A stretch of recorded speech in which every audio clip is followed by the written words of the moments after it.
சைக்கிள்ல சர்வசாதாரணமா போறது ஒரு அமைச்சரா?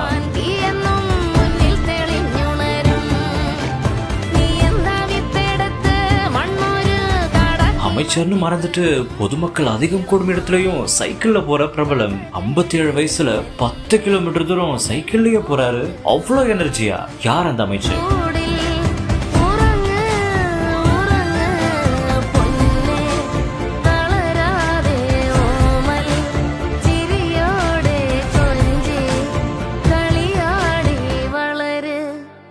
போர் சூழல் காரணமா இந்தியா முழுக்க பெட்ரோல் டீசல் தட்டுப்பாடு ஏற்பட்டிருக்கு. இதனால ஆந்திரால என்ன பண்ணியிருந்தாங்க அப்படின்னா, துணை முதலமைச்சரான பவன் கல்யாண் 2 வாகனத்தோட தான் போயிருந்தாரு. இதே ஒன்றில தான் அவருடைய வழிமுறையை பின்பற்றி அங்க இருக்கிற அமைச்சரான நிமல ராம நாயுடு அப்படிங்கிறவரு என்ன பண்ணிருக்காரு தெரியுமா? சிஎம் கேம்ப் ஆபீஸ்க்கு சைக்கிள்லயே போயிருக்காரு. அது மட்டும் இல்லாம மக்கள் அதிகம் கூடும் இடத்துலயும் சைக்கிள்லயே பயணம் பண்ணி அசத்தி இருக்காரு. அங்க இருந்து எல்லாருமே இதை பார்த்து பிரமிச்சு போய் பார்த்திருக்காங்க.